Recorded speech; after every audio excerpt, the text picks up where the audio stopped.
Alright, hi everyone, it's Stefano from Revolution Guitars here, and today we are unboxing my Klone kits I got from China. These were on eBay. I'll post the details down below, and I just thought I'd unbox these with one hand because I'm holding the camera with the other one. And to have a look at the initial quality. I haven't even looked at these yet. I've literally just opened the box and I went and got my phone to record this. So I got two kits, so there's going to be double of everything, hopefully. You never know sometimes with these things in China.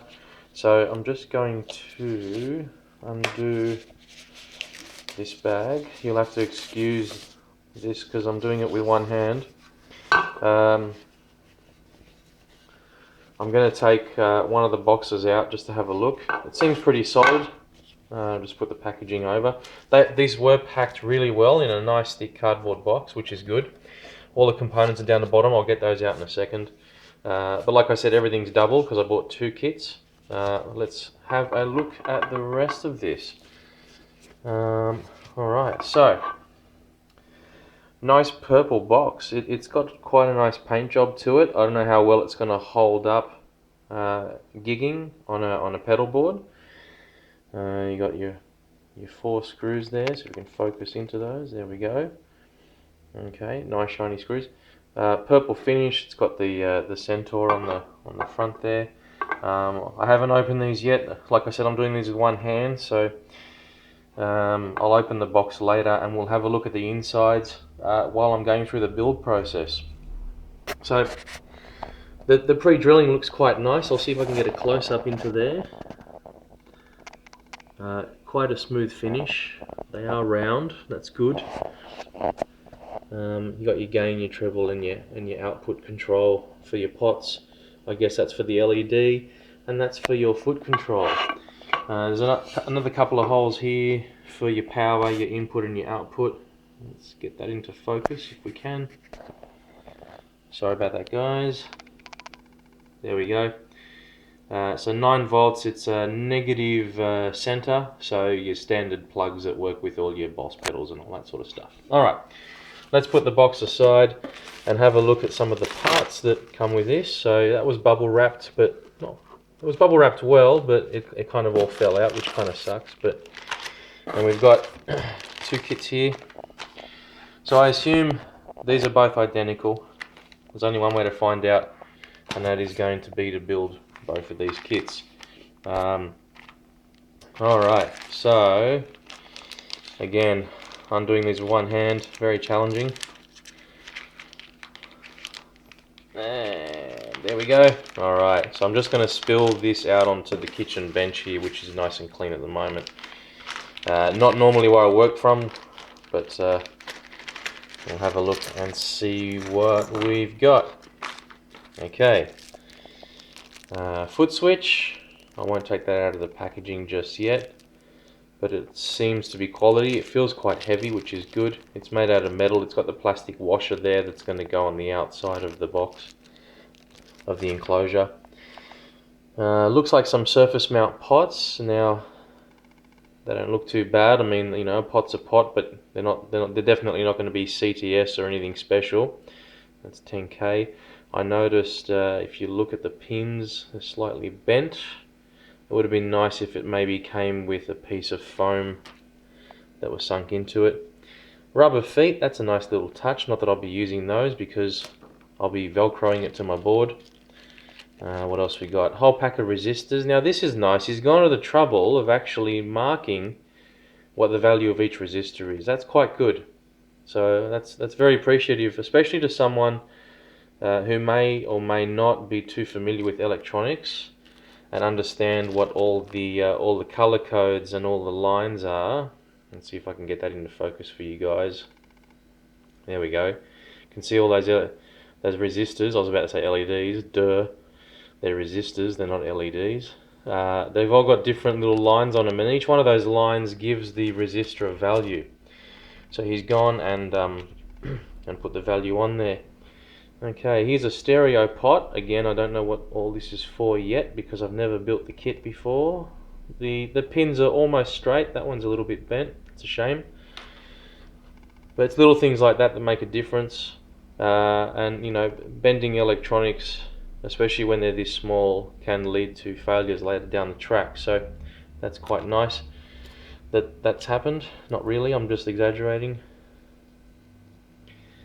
9-volt plug, pretty standard. I won't be using that, but I will have it connected there. Free solder, hooray! I'll add it to the collection. A little bit of wire there, which I will use because I want to make this kit. Actually, you know what? I will use the solder too because I want to use this kit as if someone just bought it off the internet and has no electronic skills whatsoever. Got some nice sort of vintage looking dials here, which are really cool. See if I can zoom into the grub screw in there. A brass screw, which you screw that down onto the shaft of the potentiometers. Interestingly though, the potentiometers are splined. Let's see if I can zoom into that one again. And zoom. There we go. Nice work, camera. They're splined, so you don't really need the grub screw, but the thing is maybe that pot won't sit on that shaft correctly. Let me see if I can do this with one hand. No, I probably can't. Actually, I can probably do it this way. No, see, they're quite loose. So yeah, you will need to screw down the screws. Let me get that into focus. There we go. You will need to screw down the screw in order for the dial to grip the shaft on the potentiometer. Alright, what else we got? I'm going to leave the circuit board till last because quality of the circuit board is important. Alright, there's your DC in jack. Again, negative center, so you have to make sure you wire that correctly. The build I go through, or the other build videos I put through will have that in there. It's got the nut in there to lock it down into the case. That's nice, so it's not putting any stress on any wires or anything. Input and output jacks, these look pretty cheap.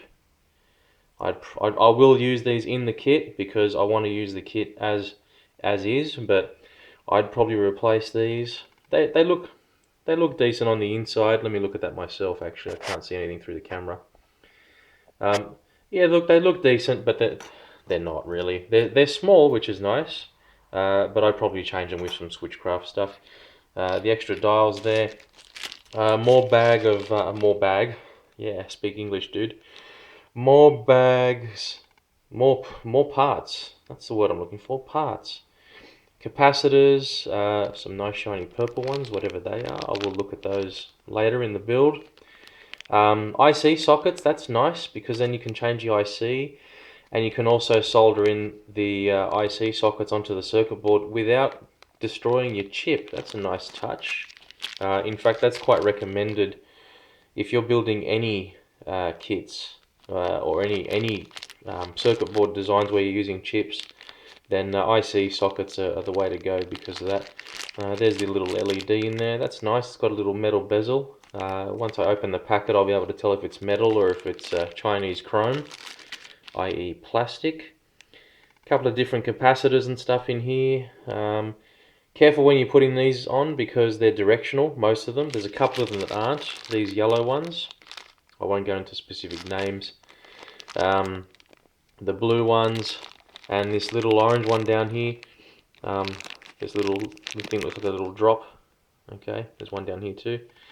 Those aren't directional usually, but always best to check. If you see these black ones, they've got minus on that leg. So we'll go through that in the process. And finally, just to wrap up the video, because I don't want to be boring you guys to death, here's the circuit board. So here's what appears to be the top. I don't know until I start assembling this. Maybe if I turn it around the right way, perhaps. There we go. Looks fairly nice. I'll have a closer look later to determine that. Flick it over to the other side. The reason it's important to have a good circuit board is because you don't want the tracks to cut or get broken in operation, leading to other problems. The one cool thing is that the circuit board is completely marked, so you know where all the components have to go. There's no IC mark on these two, but does that mean it goes on the other side? No, okay. So there's It's a little bit inconsistent, but I guess you can use the point of elimination to figure that out, although both of these are 8 sockets, 8 pin sockets, so good luck figuring out which chip goes where, unless they're all the same, which will be nice, and he's just saved a bit of money doing that. Alright, the circuit board looks double sided, so everything is actually quite nice. I'm just trying to get a close up of the pin holes to see. I don't think I can get that close, not with this camera. It's doing a lovely job of getting my finger though. There you go. Trying to have a look at the quality of the sockets there. They look pretty clean. They look pretty clean. I haven't looked at them in person. I'm looking at everything through this camera right now. But there you go. There's the kit, and it's in duplicate. I'm building one for a friend and one for myself. Essentially, what you have here is the clone from eBay. I'll put notes in the I'll put details in the notes below, I should say. But there you have it. Look out for video 2 on the build of this, and then video 3 will more than likely have a demo of how it all works. Thanks for watching, guys, and look forward to doing some more videos. See ya!